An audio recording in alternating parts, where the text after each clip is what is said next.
Le sommet 2016 des économies de l'APEC vient de s'achever à Lima, la capitale du Pérou. Les dirigeants des 21 économies de l'APEC ont publié une déclaration conjointe pour promouvoir le libre-échange et avertir des dangers du protectionnisme.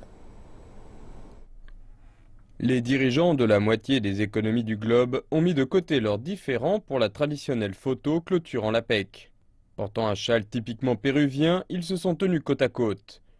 Le président Xi Jinping s'est tenu près du président péruvien qui accueillait ce sommet, Pedro Pablo Kuczynski.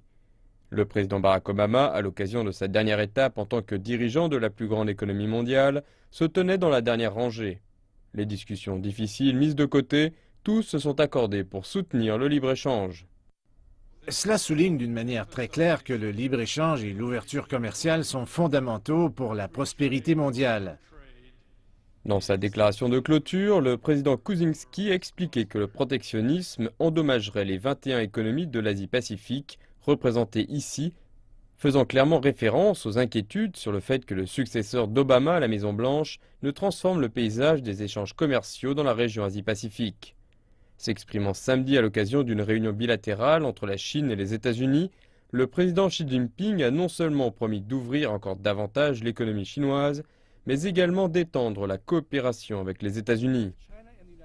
La Chine et les États-Unis sont des économies importantes de l'APEC. La Chine se tient prête à davantage de coordination avec les États-Unis et à travailler aux côtés des autres membres pour s'assurer que ce sommet qui s'est tenu au Pérou soit un succès et injecter un nouvel élan dans la coopération économique régionale et la croissance de l'économie de la zone Asie-Pacifique.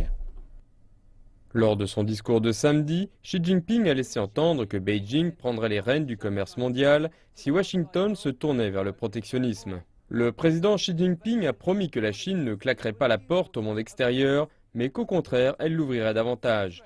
Il a ajouté que l'innovation et la connectivité étaient les nouvelles sources de la croissance, qui stimuleraient le libre-échange à travers l'Asie-Pacifique. La Chine fera la promotion de sa vision du commerce régional à travers deux propositions de blocs de libre-échange, l'un d'entre eux excluant les États-Unis.